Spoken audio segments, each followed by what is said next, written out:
Shalom. First and foremost, I want to give all praises, honor, and glory to Yahweh, Bahasham, Yahweh Shai, Bahasham, Brakah, Kudash. Double honors to the elders and the apostles of Great Millstone, and peace and blessings to the elect. And today I wanted to do this lesson, all right, dealing with the crowns. Okay, as you can see, I titled it Get Your Crown with 3 exclamation marks.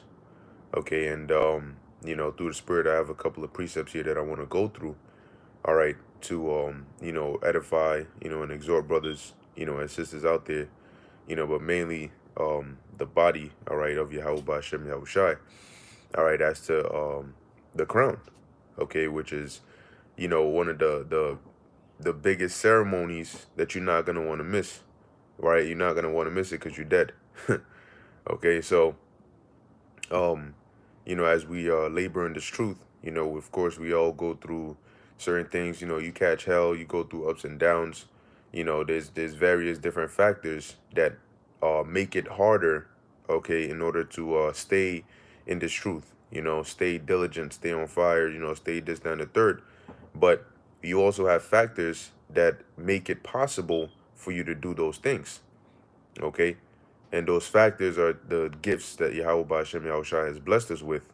The gift of faith, all right, the spirit, and other brothers, because, you may be looking for a topic, or you may just be feeling a type of way, and then you may see a certain video or see or watch a certain stream, and as you're listening to it, the fire and the spirit is so contagious that it ends up sparking up your spirit or sparking up your thought and giving you a idea to do a lesson, okay, so that you can stay on fire and you can keep pushing the word out.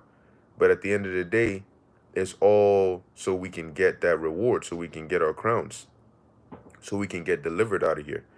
Okay, we're all fighting for the same penny, okay, but it comes down to whether you're of the elect or not, but mentally, whether you want it as bad as the next man. How bad do you want it? All right, because we understand that various brothers have been given various amounts, various portions of the spirit, but you have to draw out what has been given to you. You have to be able to use what Yahweh Ba'Shem Yahushai put in you and draw it out completely. Because if you are a 60, the Lord gave you 60, all right, 60 talents, let's say, and you're only producing the work of 30, all right, you may, because, you have certain brothers that may be new, and the Lord may have given them 60. And because they're new, as they starting to get into that spirit, they may be putting out 30. You may think, oh, this is a 30 fold, I guess, 30-fold brother. And the next thing you know, they pumping out, going left, right. You like, whoa, what happened here? So we gotta you really, get that out, because at the end of the day, what it is that he wants that crown. All right. He wants to be crowned by Yahweh Shai. All right. He wants to be reverenced and recognized as a king, as an authority, okay, that has been set up by Yahweh Ba'Shem Yahushai. Okay, and so what is he gonna do? He is gonna fight, knowing the way to reach that, knowing the way to get his crown. What do you think he's gonna do? What do you think an intelligent man will do? He would go get that crown. Now you have people in this world that look at us like we're crazy, and they look at us like we're bums, and oh, you guys, what the hell are these guys about? It's some cult, this, that, and the third. No, we're really the smartest people on the earth, because we have found a way to eternal life. We found a key. We have the key, and now we found a door that's gonna lead us to eternal life, paradise, salvation. So what do you think we're doing? We all making the journey to that door, so each of us can put our key into the door and unlock it. All right, so I'm going to start off here in the book of 1 Corinthians chapter 9, verse 18. And like I said, we have everything here that is needed, the ingredients to help us reach that goal. Okay, so this is 1 Corinthians chapter 9, verse 18. It says, what is my reward then? Because you work so hard, like Peter asked the Lord, for doing all this, following you, what are we going to get? What are we going to get for forsaking our, certain things, forsaking our worldly passions, and basically being dead to the world, all right, that we may follow you. What is our reward? Now it says here, what is my reward then? Verily, that when I preach the gospel, I may make the gospel of Hamashiach without charge, that I abuse not my power in the gospel. But instead, you have certain people that decide to make it with charge. Okay? Not in the sense of just authority, and being a tyrant because you have rank or you have, position, all right?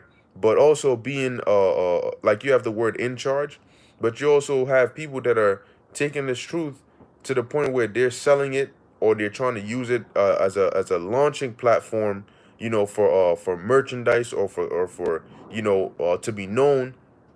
That's like if the Lord gave you the key and you went and sold the key to somebody. What do you think? That person is going to use the key to open that door, and they're going to get far more riches than however much they paid you for that key. Okay? Now it says, verse 19, for though I be free from all men, yet have I made myself servant unto all, that I might gain the more. So when you look at Paul, he was a Roman citizen. He was not an Edomite, but he was a Roman citizen. Okay? So he had certain privileges. And he was a Pharisee, so he had, what I'm saying, Paul wasn't just an average, regular individual. Okay? Now, as it says here, for though I be free from all men, because he wasn't a bondman, yet have I made myself servant unto all. And how did he make himself servant unto all? We're servants unto all. Okay? Because when it comes to doing the work of the Lord, we serve the sheep. All right? We do the work, and then we feed the sheep. We serve them. So if somebody came and asked a question, it's a sincere question, we're gonna stop, we're gonna go into it, we're gonna look into it, and we're gonna, give them the answer. It's almost as though we're a servant. Because when a master requires something of his servant, or asks something of his servant, that becomes the servant's priority now. Okay? Now, I'm not saying that, okay, so I'm going to jump on your comment board and then just throw random questions at you. You're going to have to stop whatever you're doing to deal with that. That's not what I'm saying. All right? But the work we put in so that the sheep can get fed makes us servant unto all. Why? That I might gain the more. Okay? Where we minister unto you. And there's a scripture that says the Lord gave us these, different offices and different portions of the Spirit, some apostles, some teachers, to the perfecting of the saints. So that is what we are to do. We are to perfect the saints. And in perfecting the saints, we get perfected. Verse 20 says, and unto the Jews became I as a Jew, that I might gain the Jews. To them that are under the law, as under the law, that I might gain them that are under the law. To them that are without the law, or without law, as without law, being not without law to the Most High, but under the law to Hamashiach, that I might gain them that are without the law. So now you're looking at Paul, you're looking at all the things he's doing, okay? All the things he's doing so he can gain that crown. Paul went and he's like, I was beaten, I was stoned, I was starving, I was naked, I was cold, I went through all these different things. All right, some of my own countrymen, all right, all so what? So that I could get this crown. Paul wasn't just doing it for fun. Oh yeah, it feels good to get beaten and stoned to death. That's not a good feeling. Okay? What is a good feeling is knowing that you are doing this, and the only reason this is happening to you is because you are being a servant of Yahweh B'Shem Yahushai. The goodness about it is that you can rejoice knowing that you're suffering for the name of Yahweh B'Shem Yahushai. And what does that mean? That means you're going to get a reward for it. All right? So Paul knew by the time that he was going to be put to death that he said, look, my crown is laid up. All the things I just did, all of the work that I did, you're not going to tell me that I don't have a crown. Yahushua taught me, and I went and I went above and beyond to the best of my ability to make sure that I did it right, regardless of the controversy, regardless of what else came in the way. He was a eunuch. All right, he didn't even deal with women because he was all about the work. All right, just as Yahweh Shai, first and foremost, was all about the work. Okay, so it says to them, Salakia, verse 22, to the weak became I as weak, that I might gain the weak. I am made all things to all men, that I might by all means save some.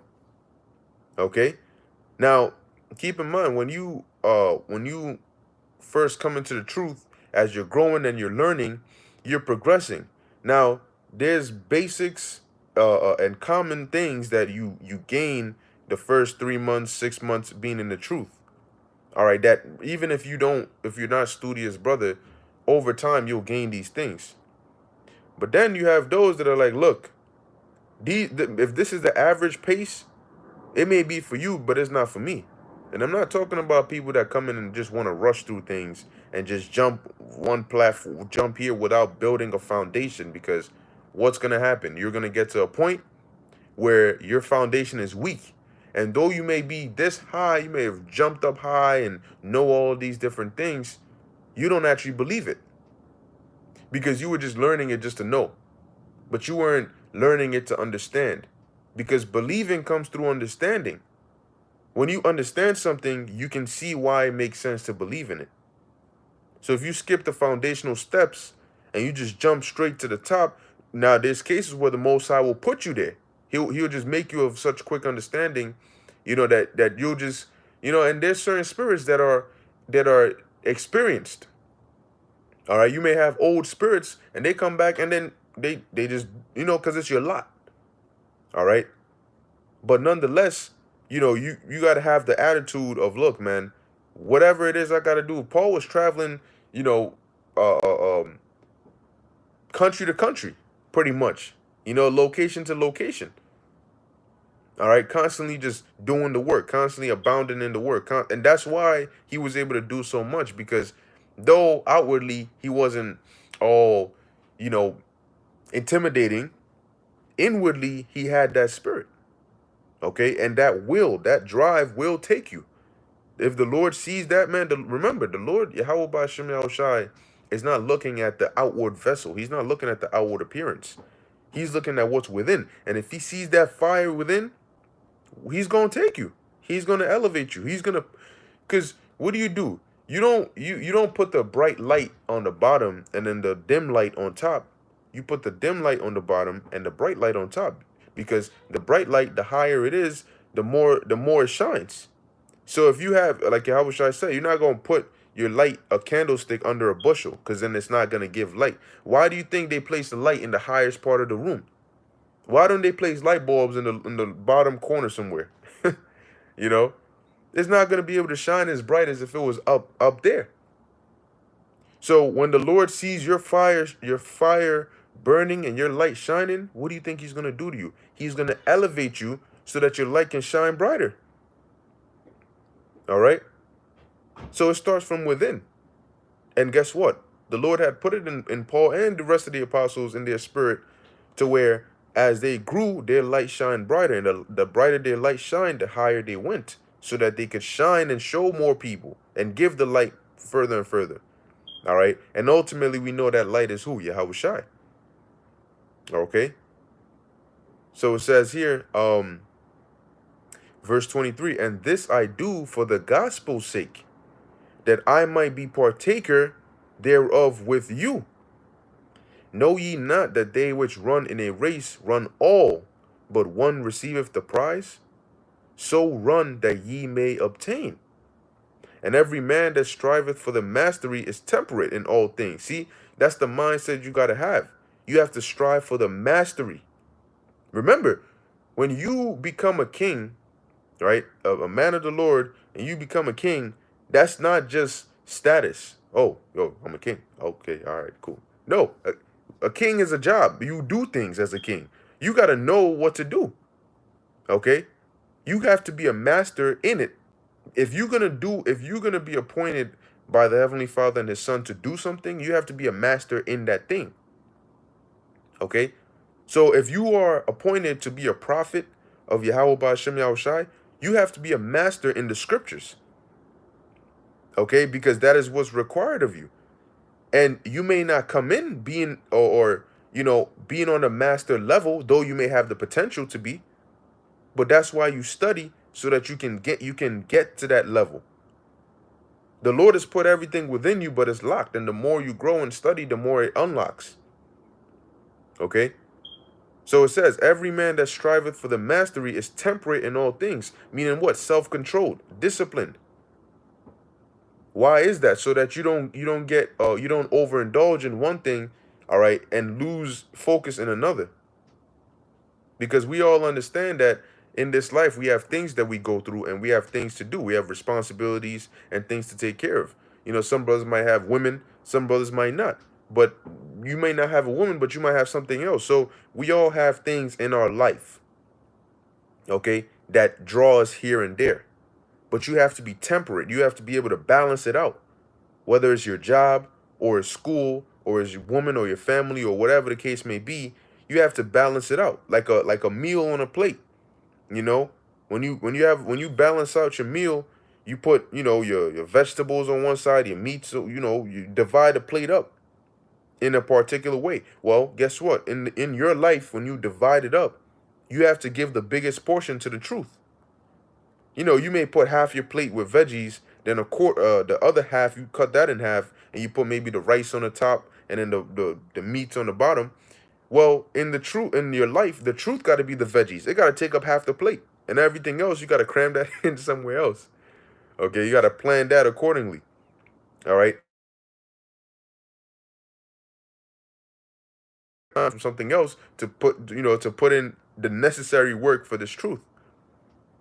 Because in everything, even in school, you have the 65 and past students, the 75 to 80 students, and then the hundreds, the 90s and hundreds, okay, that are always trying to go back and forth. One is, oh, what you got, 98? Then I got 97. Next time I'm gonna get 100, and they keep going, okay, and everybody has that potential to get there. But you remember, man, this is for a crown, man. All right, this is to be a king. You don't want to miss that opportunity. You know what I'm saying? I'm not trying to miss that.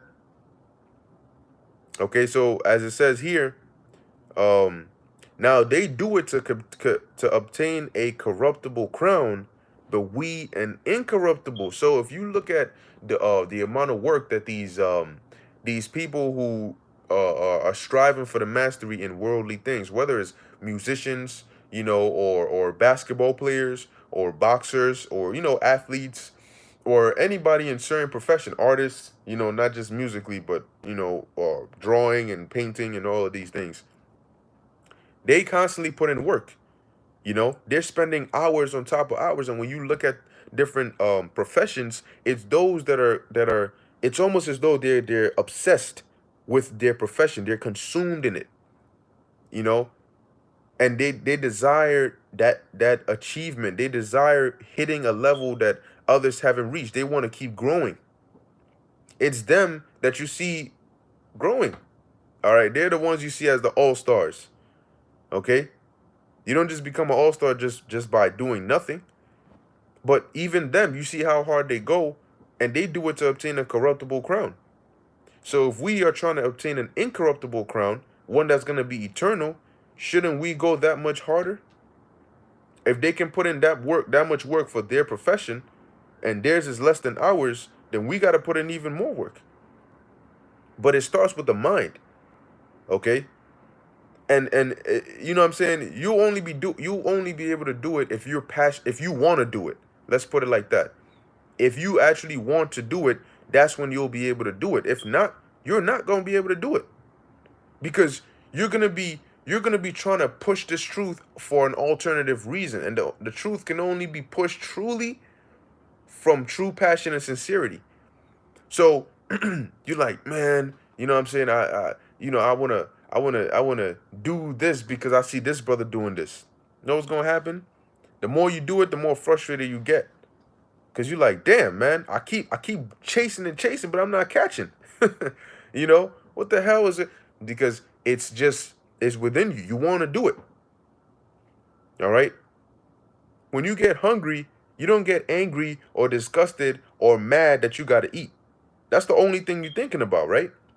Filling up your belly. I gotta get something in, man. Shit. You know, you're thinking about what you can make, what you can get, where you at. Whatever you're doing now, that's on your mind. So you got to be hungry like that for this truth. Because just as hunger comes and goes, when you're hungry, guess what happens? You eat. And when you eat, you're full. But does that mean you'll never get hungry again? No, you're going to get hungry in a couple hours again. And then what are you going to do? You're going to eat. And then you're going to be full. So in this truth, when the spirit jumps on you, you do the work, you do the work, and then for that period, all right, maybe you do a video or a stream where you go out and teach and you satisfy that. And then eventually it's going to jump right back on you again, just like hunger. So this isn't a one-time thing. You do it, it's going to come right back. It's a part of you. It's going to keep coming back. The hunger of the spirit is going to keep coming back. Okay? It's never quenched. It's never enough. Because you now in one sitting, you can eat so much. You can be like, I'm never going to eat again. My stomach, no, I hate food. I guarantee you the next day you're going to eat. You know, you're going to eat because it's essential. And that's how this truth has to be. Okay? You may do 10-hour stream. Guess what? Tomorrow you're going to need to do something because the hunger is going to come right back. All right? Shalom, shalom. You know, to all you tuning in. This is Chacham Banyamyan, Philippians 4:1. Therefore, my brethren, dearly beloved and longed for, my joy and crown, so stand fast in the Lord, my dearly beloved. Okay, stand fast in the Lord. So you now fast meaning not like speed fast, but meaning firm. Okay, stand firmly in the Lord. And how do you do that? By staying diligent. Okay, GMS give and go, because there's a reward. Let's not forget that there's a reward. It ain't for free. You know what I'm saying? We're not doing this for free. Okay, this is GMS give and go. Shalom.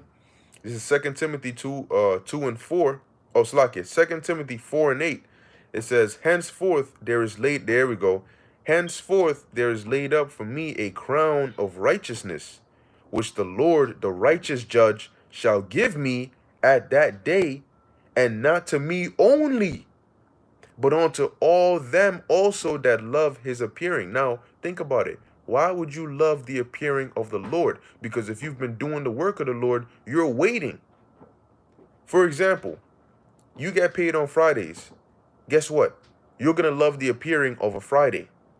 When Thursday night comes, you're going to be happy because you're like, yeah, tomorrow's Friday. Why? Because you know that you're going to get something good.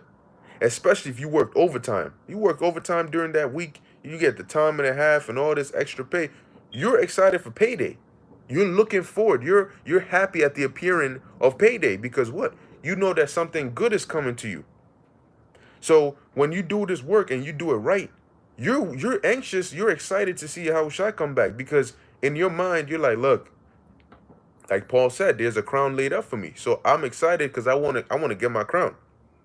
I don't want we don't want Yahushua to take longer. We want him to come as soon as possible. But why is that? Because we have the mindset of, hey, we're going to keep doing what we got to do. But according to you, if we keep doing that, you got a reward for us. So that's what we want. We want our reward. And the sooner you get here, the sooner we can get our reward. All right. So GMS give and go, Philippians 3 and 14. It says, I press toward the mark for the prize of the high calling of the Most High in Yahushua. Okay? You know, so that's what we're doing. We're pressing towards the mark for what? For the prize. Okay? Because this is a high calling for high caliber men. And so you're going to get what? A high prize. Okay? You're going to get, remember, not anybody, it's not just everybody that can do this work. Okay? It's not just everybody that can just get up and just be a prophet. That's not how it works. Okay? You have to be specially made to do this. And if you are specially made to do this, well, guess what? You're gonna be able to do it. And if you are specially made to do this, then you're gonna get a special reward that not every man can receive. Because remember, even when the kingdom is established, not everybody's gonna be the same. We're gonna be gods, but the rest of the world is not gonna be gods. All right, heathens are they're gonna be mortals. They're not gonna be immortal. And never in all of eternity is a heathen gonna be able to achieve the level of an Israelite man. And never is a regular Israelite man gonna be able to obtain the level of one of the 144. You see that? So and that's just the way it is. So what we're doing is gonna work for us a certain ranking, a certain level that nobody's ever gonna be able to get to. Because in order to get to the level that we're gonna be on in the kingdom, you would need to come back in time and do what we did now. But you can't. All right. So that's why for us, knowing that this is a once in a lifetime opportunity that's only been given to a select few, and we just so happen to be a part of that select few, we're not going to pass up this opportunity. If you left this opportunity for a woman, listen, all men can get women. That's as simple as that. You get a woman, a heathen can get a woman. You know what I'm saying? Anybody can get a woman. Women are good. It's good to, hey. But at the end of the day, right now is our only opportunity to get something that not everybody can get. Right now is our only door, our only chance to obtain a level that nobody else can obtain. It's now. It's in this time. So if you pass up this opportunity, you will never, ever, ever get it again. So going back to the book of First Corinthians chapter 9, verse 26, it says, I therefore so run, not as uncertainly. Paul, you're not in this truth just to be here. And deep down inside, you don't know why you wake up every Saturday and go out and teach. Deep down inside, you don't know why you decide to do videos. Just because wow, brothers are doing it, so I'm gonna do it. No, no, no, no, no, no, no. He said, I therefore so run, not as uncertainly. I know exactly what I'm in here for. I know exactly what I'm a part of, and I know exactly how much I'm willing to give for this. Right? So fight I, not as one that beateth the air. I'm not throwing punches to miss. I'm not trying to waste energy. If I throw a punch, I'm making sure it's accurate and I'm making sure I'm hitting my target. Okay? So that means what? He's serious about this. He's like, I know what this is, and I know that I'm in it, and I know that I'm feeling to go all the way with it. That's right. That's right. Yep.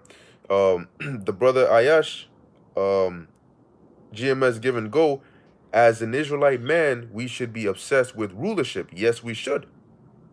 Because this is our only way to rulership. So, as an Israelite man, knowing that this is where we belong, and this is your only way back, would you not give it your all? If this is literally our only way back home, and we finally found it. Would it not make sense for us to give it our all? Every second, keep trying to, keep pushing, keep fighting, keep digging at this tunnel until we break through, until we get a breakthrough. Okay?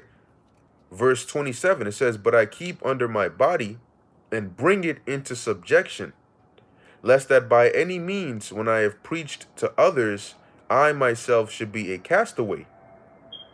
So after all the work that Paul's put in, he doesn't want to end up as a castaway. Because hey, look, it was a lot of work for him to do, but it also put him on a high level.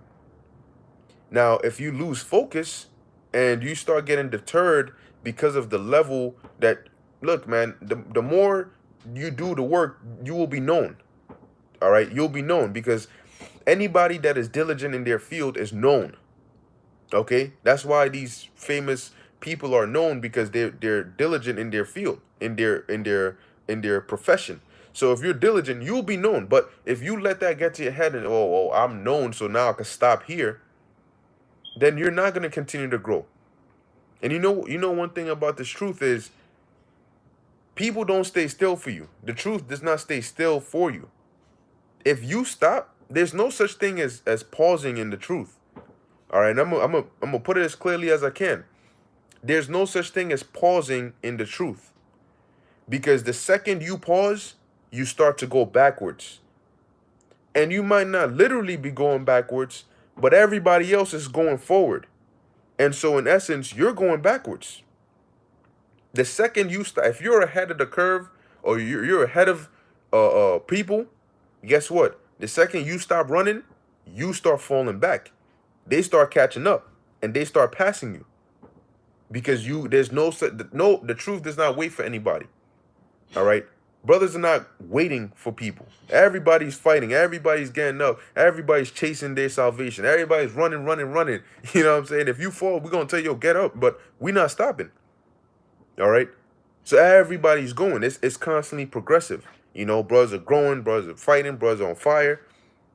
Because in everybody's mind, you know, though we may think of certain things differently, there's one thing that we have that's the same. And what is that? That's that salvation. Okay. We're not running uncertainly. We know where the finish line is. And we know that these legs got to move. You know, so even when you're tired, you tell your legs, move. Okay? Even when you're tired, man, I just do it tomorrow. Well, what's stopping you from doing it today? Okay? Man, maybe I do like maybe 10 minutes. All right, well, hey, you do it. Do something. You know? Because if you, look, man, if you tell yourself, if the spirit jumps on you and tells you, yo, you know what? Here's a lesson. Here's some precepts. You should do this video. But in your flesh is, damn, you know, some things start coming up. If you find yourself in that moment doing something else, you got to sit back and think on that and say, wait, hold on. You were tired. You were feeling lazy. You felt, oh, you know what, whatever. You know, you might say, all right, well, it's late. I'm gonna go sleep, and I'll do this video tomorrow. And you find yourself for the next 30 minutes awake on your phone while you're laying on your bed. Now you can ask yourself, hold on one second. If it's late and I was so tired, how come I was able to spend 30 minutes on my phone? That 30 minutes I could have did a quick video. All right. If I was so tired, the second I fell on my, I should have knocked out. I should have been so tired that I fell asleep against my will. You know? Now, from here, let's go to the book of 1 Peter chapter 1, verse 2. And it says here, elect according to the foreknowledge of the Most High, the Father, through sanctification of the Spirit, unto obedience and sprinkling of the blood of Yahushua HaMashiach, grace unto you and peace be multiplied. Blessed be the power and Father of our Lord Yahushua HaMashiach, which according to his abundant mercy hath begotten us again, all right, unto a lively hope by the resurrection of Yahushua from the dead. So we are made a new man. We've been given a second chance. All right. Even in this life, this is, if you think about it, this is our second life. Our first life, which was being in the world prior to coming into this truth, that's gone. All right. We missed in that life, in that mindset, we would have been headed straight for destruction. All right. But the Lord has begotten us again, okay, onto a lively hope. We have a hope that keeps us waking up and keeps us driving, you know, every day. It says, to an inheritance incorruptible and undefiled, that fadeth not away, what? Reserved in heaven for you. So we have an inheritance that is kept somewhere that cannot be corrupted, and is reserved for you. The Lord has, there's people that would kill for what the Lord has reserved for us. Meaning he says, no, you can't have it. Only such and such can have that. That's for them. And here it is, you out here doing some fuck shit. You know what I'm saying? The Most High is reserving something for you, but you out here doing some fuck shit. No. You gotta, because you don't want it to be like the Most High is here. No. You know what? This for my guy over here, so on and so forth. I got it precious and reserved, perfect. No harm is coming to it, and I'm sure they're gonna love it. And then he turns around and you doing some stupid shit. No, you want him to turn around and see why exactly he said that he's gonna reserve this just for you.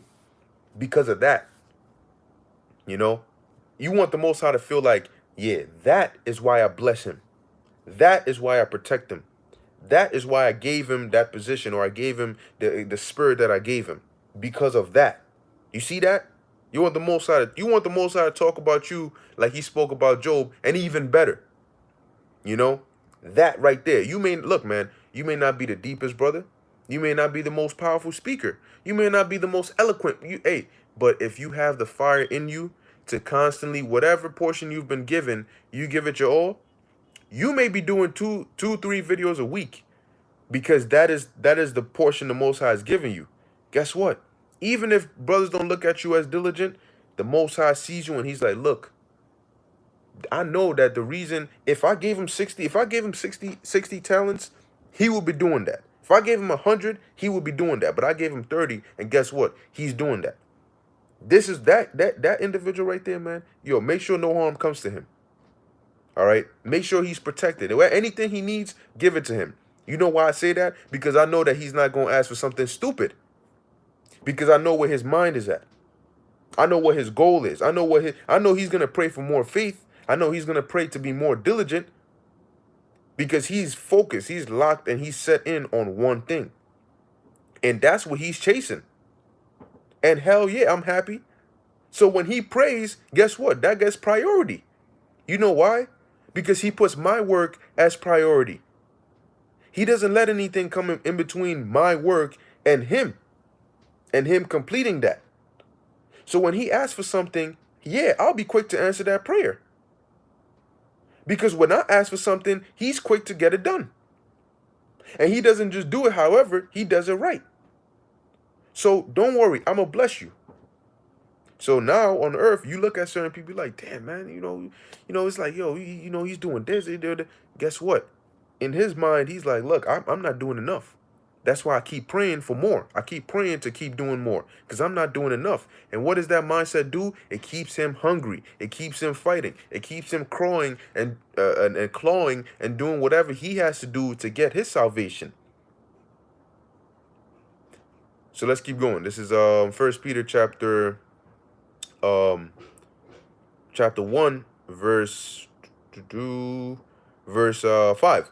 It says, who are kept, let me read verse 4 again, to an inheritance incorruptible and undefiled, that fadeth not away, reserved in heaven for you, who are kept by the power of the Most High through faith unto salvation, ready to be revealed in the last time. Salvation is ready to be revealed. All right. And the Lord is keeping these individuals, all right, by the power through faith. So long as you maintain your faith in the Lord, guess what? You're going to be that much closer to getting that salvation. Okay. Verse 6, wherein ye greatly rejoice, though now for a season, if need be, ye are in heaviness through manifold temptations. And we all go through that. We all have our moments where we go through things, but a man of understanding will only get affected so much, because you know what? I know what this is. I understand exactly what's happening. And you know what? I understand that's not going to stop me either. Verse 7, that the trial of your faith being much more precious than of gold that perisheth. Now, you look at that, man, and you say, look at what people would do for gold. Look at people would kill for gold. The things people would do for gold. But the trial of our faith is more precious than gold. So how important should you be taking the trial of your faith? All right? Everything that we're going through now is a part of the trial of our faith. All right? You have certain moments in your life that your faith gets tested, but the overall journey of the ministry is a trial of our faith. From day one to salvation, or until death. And if you die in the Lord, that's salvation in itself. That's a part of the trial, because it's all fair game. You can fall out when you first get in. You can fall out in the middle. You can fall out right before salvation. So it's all a trial.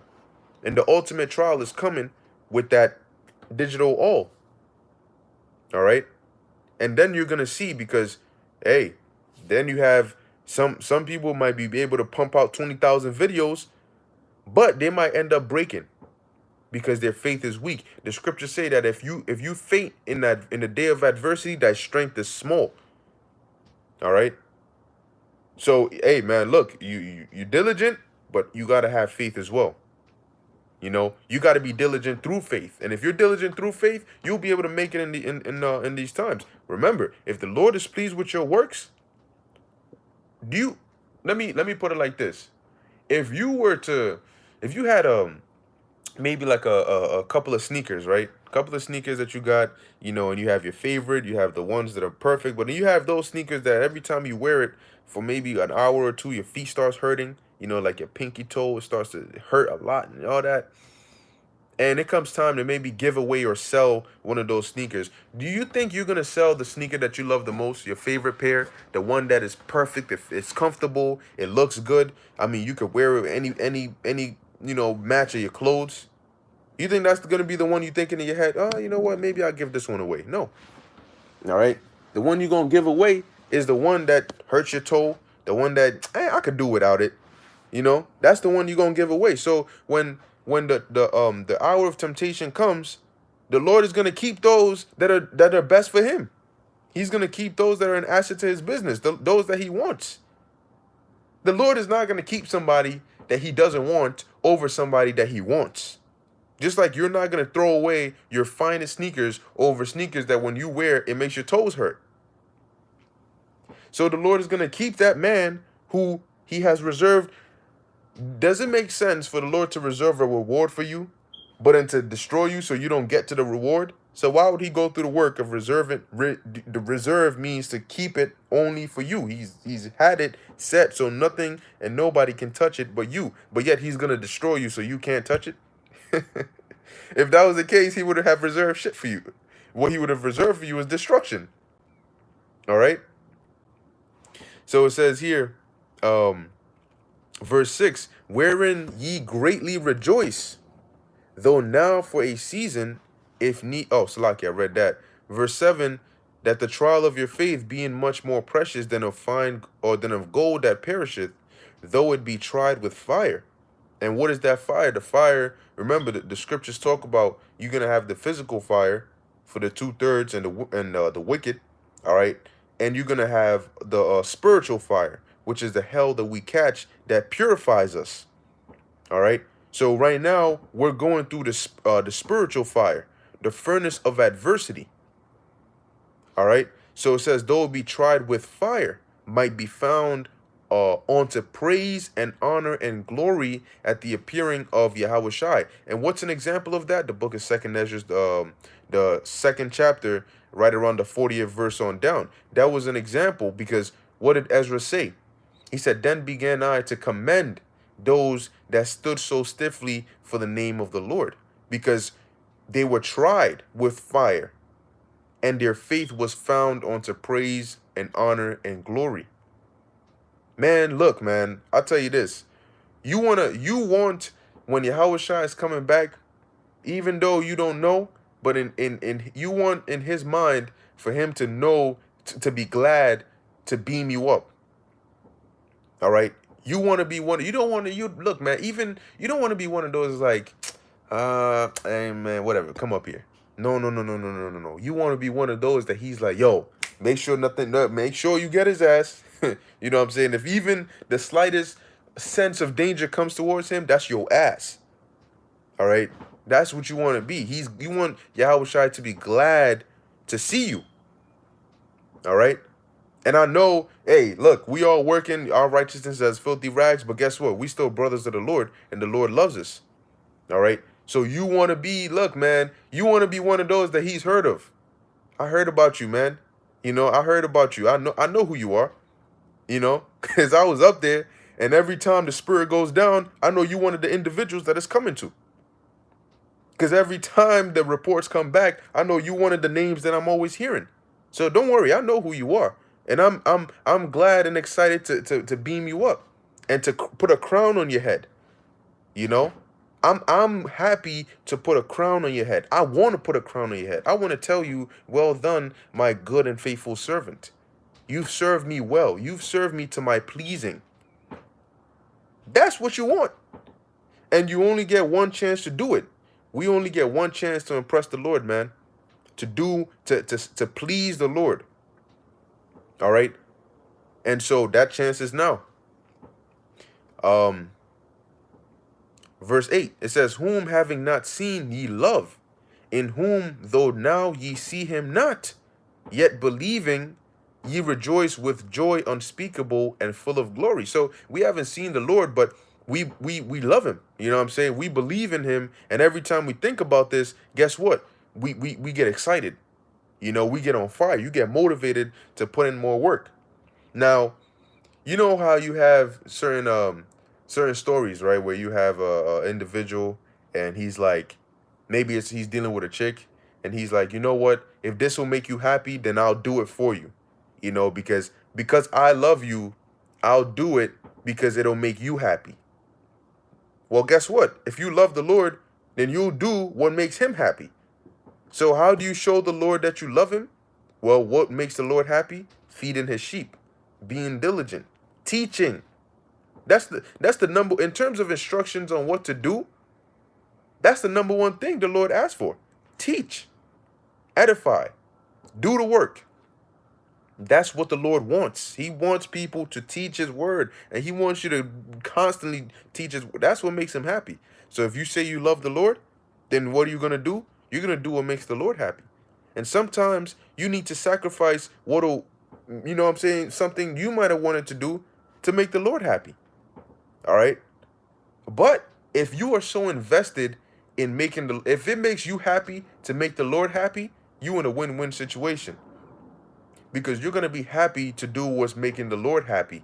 And as long as you're making the Lord happy, he's going to bless you with what makes you happy. And what makes you happy is making him happy. So now you in a cycle.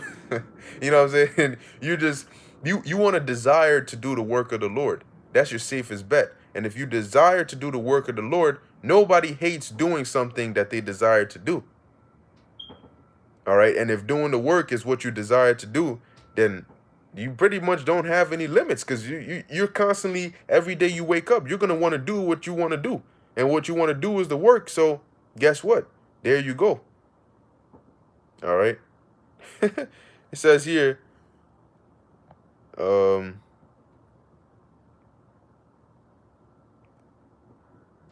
says fans at the Holyfield, and I didn't get to see the whole thing, but they were saying we want Trump and F Joe Biden. My goodness, this place is so through. All right, it's a beautiful thing to see, man. But anyway, you know, we're going to focus on our salvation. So it says here, verse 9, 1 Peter 1 and 9, receiving the end of your faith, even the salvation of your souls, of which salvation the prophets have inquired and searched diligently, who prophesied of the grace that should come unto you. And guess what? The grace is here with us now. Because we are those prophets that inquire diligently.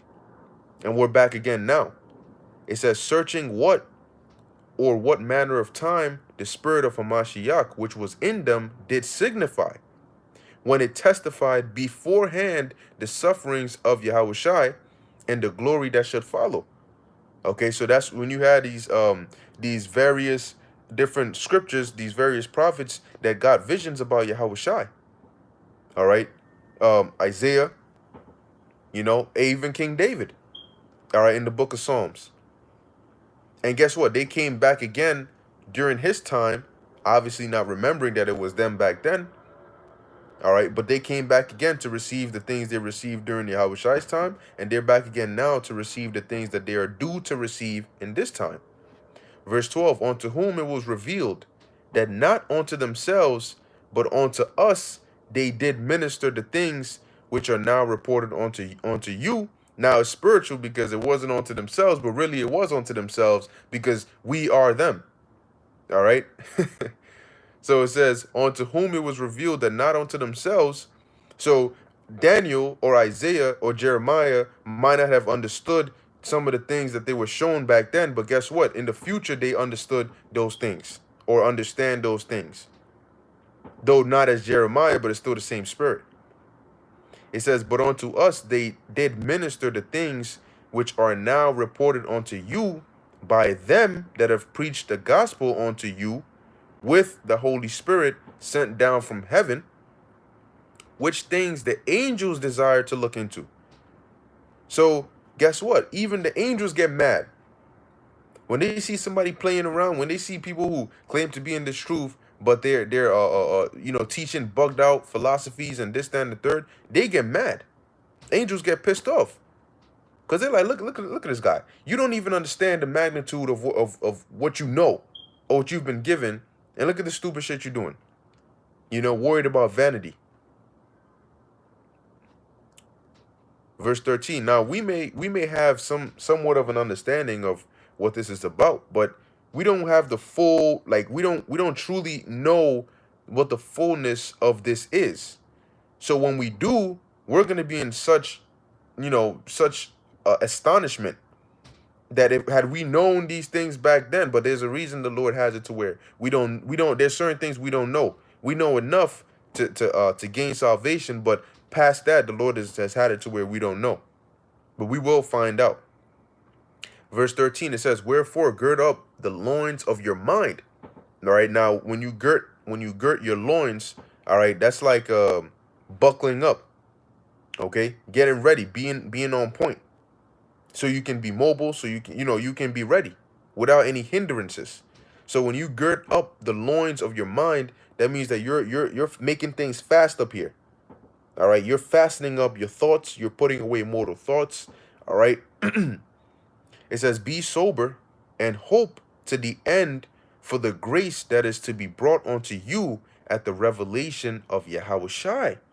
See, it's all about that day. It's all about that day when Yahushai comes back. Where are you going to fall? Are you going to fall on the side of destruction? Because everybody's going to want to make it. Some are going to be crying to the Lord with guilt in their hearts.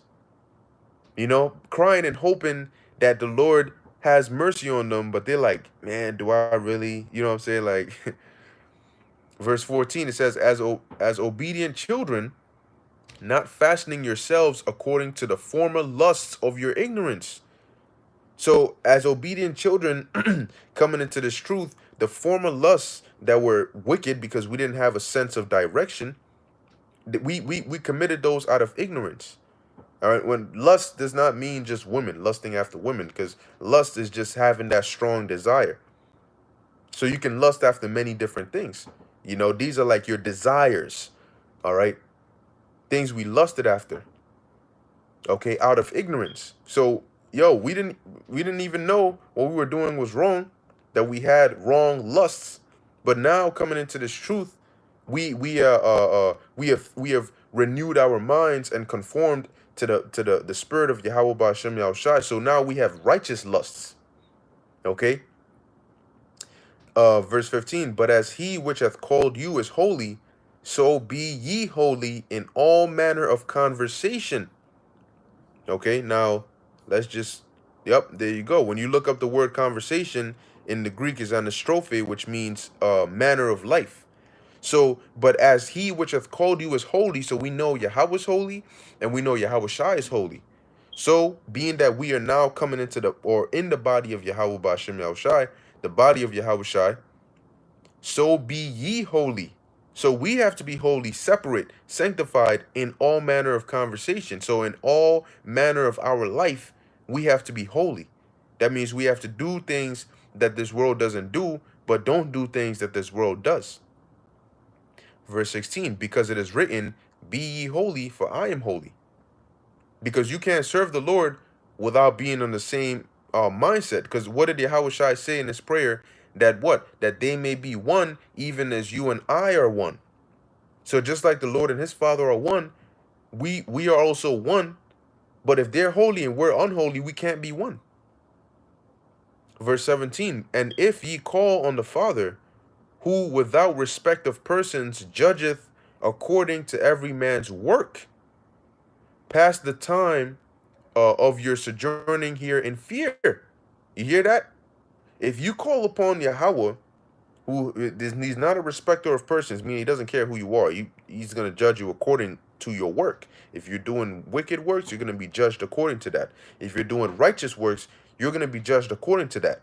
But just as there's severity in punishments, there's levels in rewards. All right. But what did Peter say? Pass your time of sojourning here in fear. Now, what is your time of sojourning here? Being on the earth, your lifetime. So while you're here, you got to pass it in fear. In fear of what? In fear and trembling, in seeking out your salvation. All right, verse 18. For as much as ye know that ye were not redeemed with corruptible things, as silver and gold, from your vain conversation received by tradition from your fathers. All right. So once again, going into the word conversation, understanding that it means a way of life. What Peter is saying here, that you weren't redeemed from with corruptible things. So you weren't bought and freed, all right, from your previous bondage through the purchase of silver or gold, or being purchased by silver or gold, all right, or redeemed from your vain lifestyle, the way you used to live, which you received by the tradition from your fathers. Because applying that to now, before coming into this truth, the way we did things was based on how we knew or how we were brought up or what we were exposed to, all right, which would fit under the category of the tradition of our fathers, because our parents and our family members did not teach us the ways of Yahweh Ba'ashem Yahushai, for the most of us, okay? But we were redeemed from those ways, from the ways of ignorance being in the world, and it wasn't through silver or gold. But what? Verse 19, but with the precious blood of Hamashiach, as of a lamb without blemish and without spot. See? Verse 20, who verily was foreordained before the foundation of the world. Damn. Oh, shit. But was manifest in these last times for you.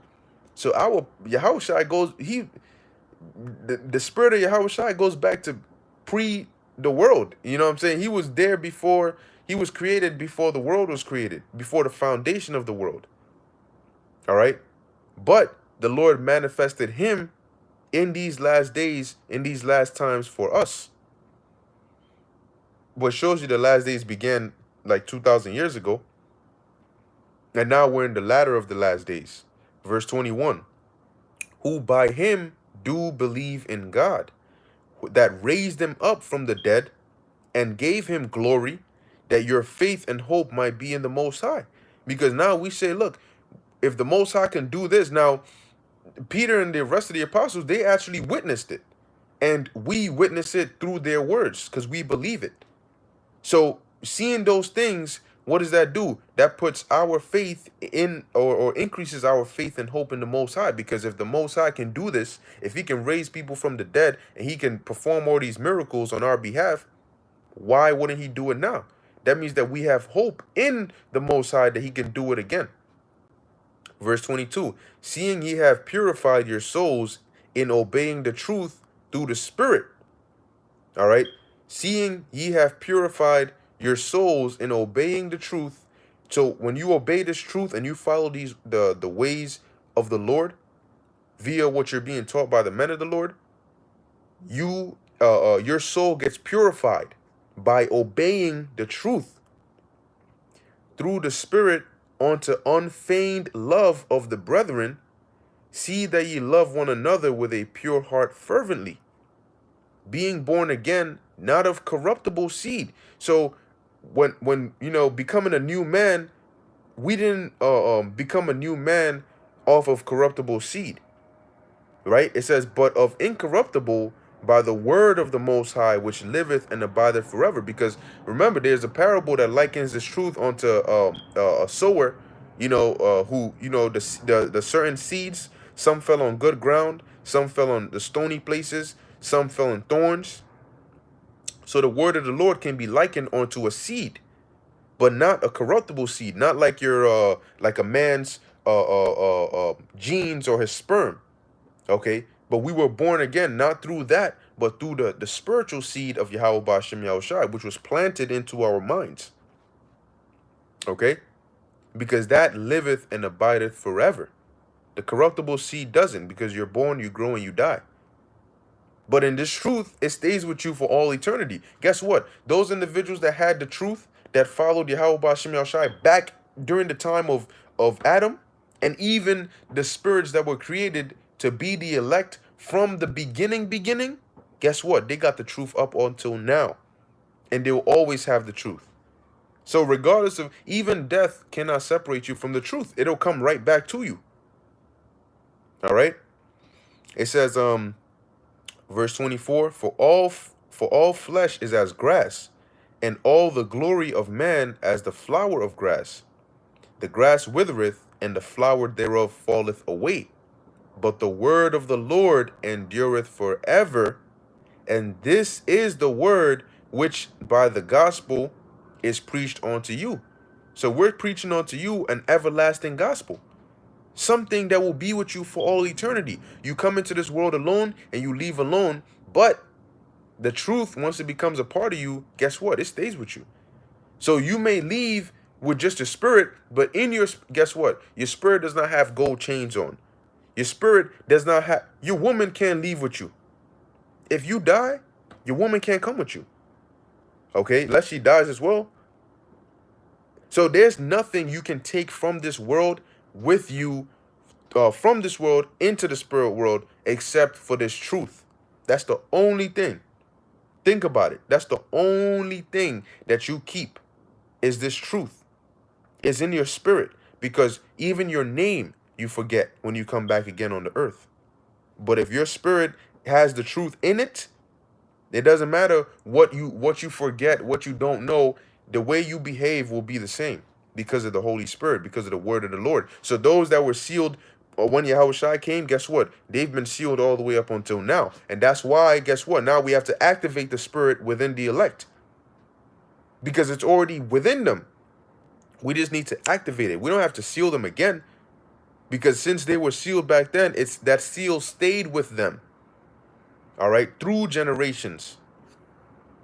And ultimately, what is that to do? What is all this that we're doing to do? To bless us and for us to get that crown. Because when you look at the world today, everything is going to hell. Everything, man. The world is in a completely messed up position. So we're calm and joyous knowing that, you know what? This is okay because this is leading to a reward. So we're okay with it. You know, but if you are not confident in going to get your crown and your reward, then what hope do you have? Because the world, you cannot be in this world because this world is getting destroyed. But in Yahushua, the destroyer who's coming, you're not excited to see him either. And a lot of people who've been teaching the wrong things, misleading the Lord's sheep, the Lord is not feeling neutral about you. He's angry. He's pissed the hell off. The Lord, Yahweh Ba'ashem Yahushua, wants to do something to you. And he will in due time. All right? Because he is long suffering. But that also adds on to why it's fearful to fall into the hands of the living power. So now let's go here to the book of 2nd Ezra, chapter 2, verse 42. It says, I, Ezra, saw upon Mount Zion a great people, whom I could not number. And they all praised the Lord with songs. And this is real. This is the future. All right. Legit, man. Legit. I mean, things, you know, now you're seeing the prophecies come to pass. But at one point, things seemed so carnal in the world that spirituality was so far-fetched.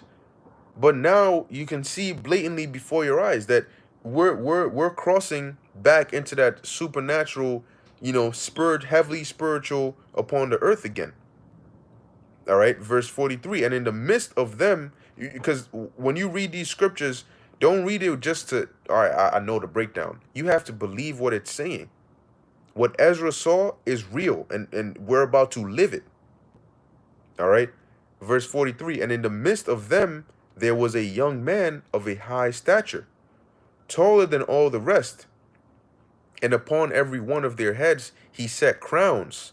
And there you go. He set what? He set crowns. So you got to go get your crown. But you get it now. If you doing the work for the Lord now is like registering. You know, and if you don't register in time and you don't, you know what I'm saying, you don't get accepted, you're not going to get that crown. All right. It says, and was more exalted, which I marveled at greatly. So Ezra seeing this, and he's like, yo, damn. Because remember, he's seeing elect. He's seeing Yahushua in his glorified state, but he's seeing the elect members the 144,000 and the rest in their glorified state, glowing, you know what I'm saying, decked out, and this godly, supernatural, heavenly blessed, God sent crown being put upon their heads. You know, it wasn't just like a regular crowning ceremony. Oh, you just put it. No, no, no. You could feel the energy when the crown gets put on your head. Boom. You know, shing. You know what I'm saying? Like, it's established because Yahweh Shai putting a crown on your head. It's not just a physical thing. It's also an establishment. Like, he's establishing you as a pillar, as a part of the government. So when he puts that crown on your head, boom, no man is going to be able to take that off. All right. It says, and was more exalted, which I marveled at greatly. So I asked the angel and said, Sir, what are these? And he answered and said unto me, These be they that have put off the mortal clothing and put on the immortal. Who doesn't want to be immortal? Who wants to die? Nobody really wants to die. Nobody wants to, you know what I'm saying? People don't, nah, man. All right. It says, and have confessed the name of God. Now are they crowned and receive palms. So you see what a reward you're gonna get for standing firm and doing the work of the Lord, being instant, in season, out of season, teaching the correct thing. All right. Verse 46. Then said I unto the angel, What young person is it that crowneth them, and giveth them palms in their hands? So he answered and said unto me, It is the Son of God, whom they have confessed in the world. So hold on. How is it that Ezra is seeing a vision of the Son of God, Yahweh Shai? Okay? So Yahweh Shai, of course, he's going to be above all of us. All right? But remember, when we see him, we know that we're going to be like him. And just being like Yahweh Shai alone is more than enough. All right? It says, whom they have confessed in the world, then began I greatly to commend them that stood so stiffly. When something is stiff, it doesn't move. It's not bending, it's not shaking, it's not turning, it's remaining in that position. All right, for the name of the Lord. So, verse 48, then the angel said unto me, Go thy way, and tell my people what manner of things and how great wonders of the Lord God thou hast seen. So that was a wonder. That was a great wonder. All right. Knowing, seeing these things that were done, that was a great wonder. Okay. So let's see. I had, all right. This is 1 Corinthians chapter 15, verse 20. It says, But now is Hamashiach risen from the dead and become the first fruits of them that slept. All right. For since by man came death, by man came also the resurrection of the dead. And what man was that? Adam. And who was Adam? Yahweh Shai. Okay. For as in Adam all die, even so in Hamashiach shall all be made alive. But every man in his own order. Yahweh Shai, the first fruits, afterward they that are Hamashiachs at his coming. So there's an order for this. Okay. Verse 24, then cometh the end, when he shall have delivered up the kingdom to the Most High, even the Father, when he shall have put down all rule and all authority and power. It says, for he must reign till he hath put all enemies under his feet. So what you think is going to happen? Yahweh Shai is going to put all enemies under his feet, and we're going to be right there with him. All right? Every man in his order. So you're going to have King David, which is Peter. You're going to have the rest of the apostles, everybody in their order. You're going to have the rest of 144,000. You're going to have the rest of the elect. Okay, then you're going to have the 2/3, which are, come after that. Then you're going to have the, everybody else is going to be in order. Okay? So now let's go from here to the book of Revelation, chapter 15. All right. Verse 1. Oh, this is interesting. It says here, this is weird. Hold on. I don't know how this does that, but this is Revelation chapter 15, verse 1. It says, and I saw, because usually when you look for a precept, you know, in the blue letter, it doesn't really highlight it like it does here. I didn't know you could highlight multiple things at once, you know, but because it's the spirit, these are the specific 4 verses that I'm going to read, or that I had planned to read anyway. But this is Revelation chapter 15, verse 1. It says, and I saw another sign in heaven, great and marvelous, 7 angels having the 7 last plagues, for in them is filled up the wrath of God. And believe me, you do not want to be, you don't want to be on in America, all right, when these plagues are going off. Okay, when that 7th trumpet sounds and that 7th angel pours out his vial, you do not want to be here for that. Verse 2, and I saw it, and I saw as it were a sea of glass mingled with fire, and that's the firmament.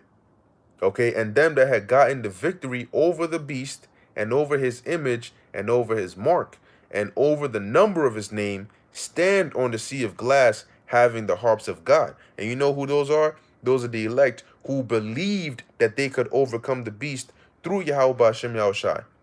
From this point, the people who truly believe now are those that are going to be in Revelation 15 and 2. Because, hold on one second. Revelation 15 and 2 is in the future. It's in the future of us. Okay? So it obviously has to be talking about us. Now, if in the future we got the victory over the beast, and we're seeing the beast now, you know, basically start showing his teeth trying to get us, and it's looking like he's going to defeat us, we already know what the end looks like. I always give this example. If you see a clip from a movie and you already see the end of the movie, that the main character's alive and he wins, then it doesn't matter what you see in the middle of the movie. He could get thrown off a cliff. He could get thrown in hot acid. He could get his head chopped off. You saw him at the end of the movie standing there all fine and dandy. So no matter what happens to him in the movie, you know that in the end of the movie, something is going to happen where he's all wild, fine, and dandy, and he wins. So that's the same thing. That's the same mindset we carry now. We know that at the end of the movie, we just read it, that you had them that had gotten the victory. Somebody going to get the victory. So if somebody's going to get the victory and we got that mindset, guess what? That means that something is going to happen on our behalf that is going to give us that victory. Because right now it looks like they coming from all angles. They come in full force. What are we going to do? Fight the government? You know, we can't do anything, but we can put our trust in the Lord. And that's going to be so great because we get the victory. So that means that whatever we do is going to be far greater than whatever they could come with. Verse 3, and they sing the song of Moses, the servant of God, and the song of the Lamb, saying, great and marvelous are thy works, Lord power almighty. Just and true are thy ways, thou King of saints. Because what has the Lord said that was a lie? When has the Lord ever lied? When has any of his prophecies ever not been fulfilled? The Lord has a track record of everything that he says coming to pass. All right, so just is where it starts. Just and true are thy ways, thou King of saints. Okay. Verse 4, who shall not fear thee, O Lord, and glorify thy name? For thou only art holy, for all nations shall come and worship before thee, for thy judgments are made manifest. All right, and that's what we're getting ready to see. We're getting ready to see the judgments of Yahweh Ba'ashem Yahushai be made manifest. And a part of that judgments is the reward for his elect. The reward for those that have maintained their faith in the Lord. Those that have been diligent for the Lord. Those that have served the Lord with their whole heart. This is Hebrews chapter 6 and 10. And I'm going to end it off here. It says, for the Most High, for the Most High is not unrighteous to forget your work and labor of love. So it would be unrighteous for him to do that. You know, it would, all the sacrifices and everything we've done for the Lord, says he is not unrighteous to forget your work and labor of love. So everything you've done from not even just from this generation, from all the previous times, the Lord has not forgot that. All right. What the apostles did 2,000 years ago, the Lord has not forgotten that. It says, your work and labor of love, meaning you do this work out of love, out of passion, which ye have showed toward his name, in that ye have ministered to the saints and do minister. So you past and present. You've ministered to the saints and you do minister. It says, and we desire that every one of you do show the same diligence to the full assurance of hope unto the end. So you want to be assured that you're going to make it, show or give all diligence to make your calling and election sure. Verse 12, that ye be not slothful, but followers of them who through faith and patience inherit the promises. Okay? So remember, the Most High is not going to forget your labor of love. So if you do overtime, you're going to get that overtime. You're going to get that overtime pay. All right? If the work you do pleases the Lord, you're going to get a reward that pleases you. All right? So keep that in mind, man. And don't let anybody take your crown. That crown is reserved for you, but how will you ever get it if you never reach it? You have to go and get your crown, man. I'll tell you this, man.